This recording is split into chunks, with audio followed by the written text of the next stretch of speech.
Bismillahirrahmanirrahim. Assalamualaikum warahmatullahi wabarakatuh. Alhamdulillahirabbil alamin. Rabbi shrahli sadri wa yassirli amri wahlul 'uqdatam min lisani yafqahu qawli. Teman-teman semua, kali ini kita akan bersama-sama belajar tentang salah satu penerapan riset operasi dalam bidang ekonomi. Jadi, dalam prakteknya, seorang pengambil keputusan akan menghadapi pembatasan-pembatasan dalam melakukan produksi. Pembatasan tersebut misalnya ketersediaan bahan mentah yang terbatas, tenaga kerja yang terampil, aktif dan kreatif terbatas, jam kerja mesin terbatas, atau ruangan penyimpanan barang hasil produksi yang juga terbatas. Ada banyak kendala, ada banyak batasan yang mungkin akan dialami oleh seorang pengambil keputusan dalam melakukan proses produksi. Persoalannya adalah bagaimana seorang pengambil keputusan dapat mencapai hasil atau output yang optimum dengan memperhatikan input atau sumber daya yang terbatas tersebut. Jadi, mencari suatu pemecahan yang optimum dengan memperhatikan pembatasan-pembatasan sumber daya ini yang menjadi sasaran riset operasi, khususnya teknik program linear. Oleh karena itu, kali ini kita akan bersama membahas tentang bagaimana kita merencanakan produksi dengan menggunakan teknik program linear. Apa itu program linear? Program linear adalah salah satu teknik riset operasi yang banyak digunakan dalam melakukan perencanaan produksi. Perhatikan teman-teman, sesuai dengan namanya, program linear. Artinya, model matematika yang akan kita gunakan dalam teknik ini adalah model matematika yang linear. Masih ingatkah teman-teman yang bagaimana dikatakan model matematika yang linear tersebut? Saya akan berikan beberapa contoh. Contoh yang pertama, saya berikan persamaan 2x sama dengan 3. Apakah ini sebuah persamaan yang linear? Ya, ini adalah sebuah persamaan yang linear. Mengapa? Perhatikan variabelnya. Di situ ada variabel x. X-nya berpangkat berapa? Berpangkat 1. Oke, ini adalah persamaan linear. Saya berikan contoh yang kedua. Sebuah pertidaksamaan 3x min 2y kurang dari 6. Apakah ini sebuah pertidaksamaan yang linear? Ya, ini adalah pertidaksamaan yang linear. Kenapa? Perhatikan variabelnya. Di situ ada variabel x. X-nya berpangkat berapa? 1. Di situ juga ada variabel y. Y-nya berpangkat berapa? Berpangkat 1. Sehingga dia dikatakan pertidaksamaan yang linear. Saya berikan contoh yang ketiga. X pangkat 2 tambah 2x sama dengan 4. Perhatikan variabelnya. Di situ ada variabel x. X-nya berpangkat berapa? Ada yang berpangkat 2, ada yang berpangkat 1. Dengan demikian, ini pertidaksamaan linear atau bukan? Bukan. Ini adalah pertidaksamaan kuadrat. Kenapa? Karena pangkat tertinggi dari variabel x-nya adalah 2. Oleh karena itu, dikatakan sebuah model matematika yang linear, persamaan atau pertidaksamaan yang linear, jika variabelnya pangkat tertinggi dari variabel tersebut adalah 1. Seperti itu. Paham ya? Nah, kemudian teman-teman, ada beberapa syarat. Sebuah masalah dapat dipecahkan dengan teknik program linear.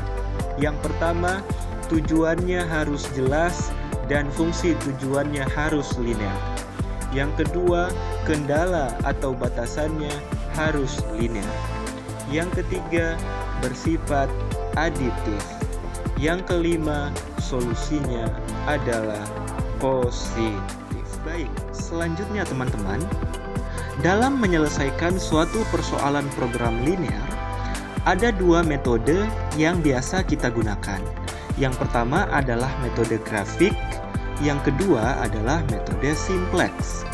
Namun, pada postingan kali ini, kita hanya akan membahas bagaimana menyelesaikan suatu persoalan program linear dengan menggunakan metode grafik. Oke, pertama, kita akan bahas dulu bagaimana sih cara kita menyusun fungsi tujuan dan kendala. Ada suatu kasusnya saya berikan pada contoh 1. Pak Satria, seorang pengusaha terkenal di Bandung, memiliki dua macam bahan mentah 1 dan bahan mentah 2, yang masing-masing tersedia sebanyak 8 satuan dan 5 satuan. Pak Satria bermaksud memproduksi dua macam produk. Kita misalkan produk A dan produk B. Berdasarkan data teknis, diketahui bahwa satu unit produk A memerlukan 2 satuan bahan mentah 1 dan 1 satuan bahan mentah 2. Sedangkan satu unit produk B memerlukan 3 satuan bahan mentah 1 dan 2 satuan bahan mentah 2. Berdasarkan data hasil riset pemasaran, diketahui kalau terjual satu unit produk A, laku Rp15.000. Sedangkan kalau terjual satu unit produk B, laku Rp10.000. Nah, kita akan menentukan fungsi tujuan dan kendala dari persoalan ini. Yang pertama, kita harus memisalkan dulu. X adalah banyaknya produk A yang diproduksi, sedangkan Y adalah banyaknya produk B yang diproduksi. Karena harga jual satu unit produk A adalah Rp15.000 dan harga jual satu unit produk B adalah Rp10.000, maka hasil penjualan total dapat dinyatakan dalam sebuah fungsi tujuan Z sama dengan 15.000X ditambah 10.000Y. Selanjutnya, kita akan menentukan kendala atau pembatasnya. Kendala atau batasannya di mana dari kasus ini? Tentu, batasannya atau kendalanya ada pada bahan mentah. Bahan mentahnya yang tersedia terbatas. Kita fokus pada bahan mentah 1 yang hanya tersedia 8 satuan. Nah, karena satu unit produk A memerlukan 2 satuan bahan mentah 1, berarti X unit produk A memerlukan 2X satuan bahan mentah 1. Karena satu unit produk B memerlukan 3 satuan bahan mentah 1, berarti Y unit produk B memerlukan 3Y satuan bahan mentah 1. Ingat, bahan mentah 1 hanya tersedia 8 satuan. Berarti pertidaksamaan kendalanya adalah 2X tambah 3Y kurang dari sama dengan 8. Kemudian, kita fokus pada bahan mentah 2 yang hanya tersedia 5 satuan. Karena satu unit produk A memerlukan 1 satuan bahan mentah 2, berarti X unit produk A memerlukan X satuan bahan mentah 2. Karena satu unit produk B memerlukan 2 satuan bahan mentah 2, berarti Y unit produk B akan memerlukan 2Y satuan bahan mentah 2. Ingat, bahan mentah 2 hanya tersedia 5 satuan. Sehingga pertidaksamaan kendala yang terbentuk adalah X tambah 2Y kurang dari atau sama dengan 5. Kemudian teman-teman, penting juga untuk memperhatikan aturan nilai untuk X dan Y. Karena X dan Y menyatakan banyaknya produk A dan produk B yang diproduksi, maka X dan Y tidaklah mungkin bernilai negatif. Sehingga pertidaksamaan kendalanya adalah X lebih dari sama dengan 0 dan Y lebih dari atau sama dengan 0. Selanjutnya teman-teman, karena teknik program linear yang kita gunakan adalah metode grafiknya, penting pula untuk kita ketahui bagaimana menggambar grafik pertidaksamaan kendala. Di sini saya memberikan sebuah contoh bagaimana cara menggambar grafik pertidaksamaan 4X tambah 3Y kurang dari sama dengan 12 pada kuadran pertama. Langkah pertama yang harus kita lakukan adalah mencari titik potong garis terhadap sumbu X. Jika kita ingin mencari titik potong garis terhadap sumbu X, maka nilai Y sama dengan 0.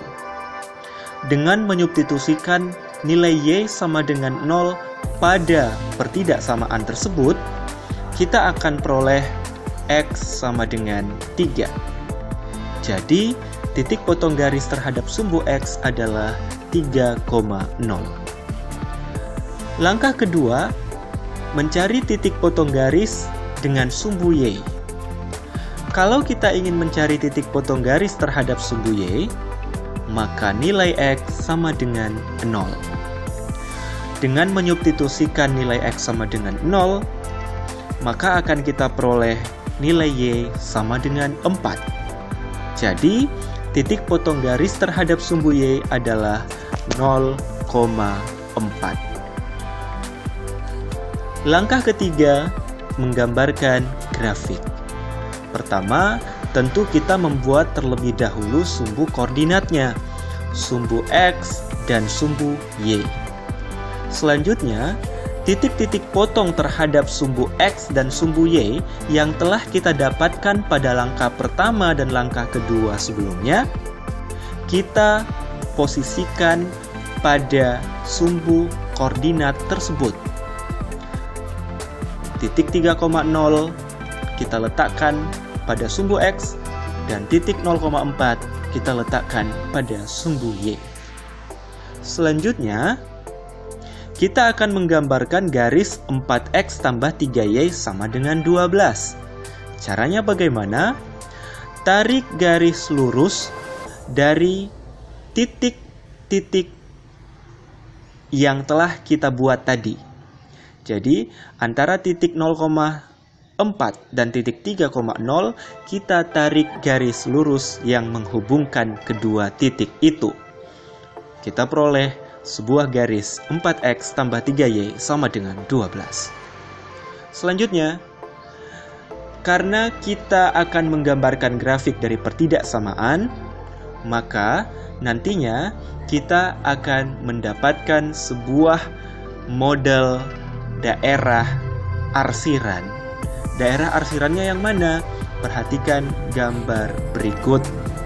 Daerah arsiran yang berwarna biru itu adalah daerah penyelesaian dari pertidaksamaan linear 4X tambah 3Y kurang dari sama dengan 12, X lebih dari sama dengan 0, Y lebih dari sama dengan 0. Baik, selanjutnya mari perhatikan kembali kasus pada contoh 1. Agar Pak Satria memperoleh hasil penjualan yang maksimum, berapakah banyaknya produk A dan banyaknya produk B yang harus Pak Satria produksi? Kita akan menggunakan teknik program linear metode grafik untuk memecahkan persoalan ini. Kita telah memperoleh bahwa fungsi objektifnya adalah Z sama dengan 15.000X tambah 10.000Y dengan kendala 2X tambah 3Y kurang dari sama dengan 8, X tambah 2Y kurang dari sama dengan 5, X lebih dari atau sama dengan 0, dan Y lebih dari atau sama dengan 0. Langkah 1 yang akan kita lakukan adalah kita menggambarkan grafik kendala pertama, yaitu grafik kendala 2X tambah 3Y kurang dari sama dengan 8. Langkah kedua, kita menggambar grafik kendala yang kedua, yaitu grafik kendala X tambah 2Y kurang dari atau sama dengan 5. Kita akan peroleh dua daerah arsiran sebagaimana tampak pada gambar ini. Nah, setelah kita mendapatkan grafik kedua kendala itu, kita masuk langkah ketiga, yaitu menggabungkan kedua grafik kendala yang ada. Sehingga kita akan memperoleh daerah visible, yaitu daerah irisan antara kedua grafik kendala yang kita punya.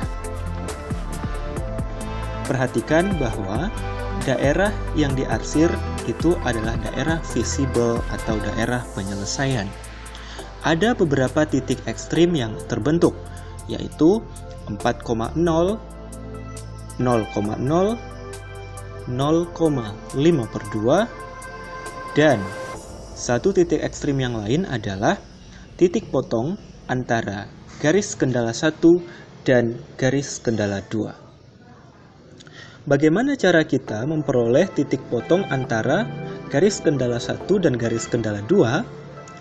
Teman-teman dapat menggunakan metode substitusi atau metode eliminasi seperti pada sistem persamaan linear dua variabel.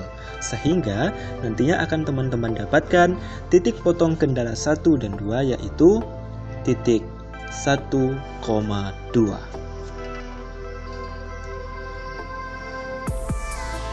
Langkah terakhir, setelah kita menemukan semua titik-titik ekstrim yang ada pada daerah visible atau daerah penyelesaian, kita akan menentukan nilai fungsi objektif Z dengan menyubstitusikan masing-masing titik-titik ekstrim yang telah kita peroleh. Jika kita menyubstitusikan titik 0,0, kita akan mendapatkan nilai Z sama dengan 0. Jika kita substitusikan titik 0,5/2, akan kita dapatkan nilai Z sama dengan 25.000. Jika kita substitusikan nilai 4,0, kita akan memperoleh nilai Z 60.000. Sedangkan jika kita substitusikan 1,2, akan diperoleh nilai Z 35.000. Jadi, nilai Z atau hasil penjualan maksimum yang dapat diperoleh Pak Satria adalah sebesar Rp60.000 dengan memproduksi 4 unit produk A dan tidak memproduksi produk B sama sekali. Demikianlah teman-teman cara menyelesaikan suatu persoalan program linear yang berkaitan dengan proses perencanaan produksi dengan metode grafik. Insya Allah pada postingan berikutnya kita akan membahas bagaimana menyelesaikan suatu persoalan program linear dengan metode simplex. Terima kasih. Assalamualaikum warahmatullahi wabarakatuh.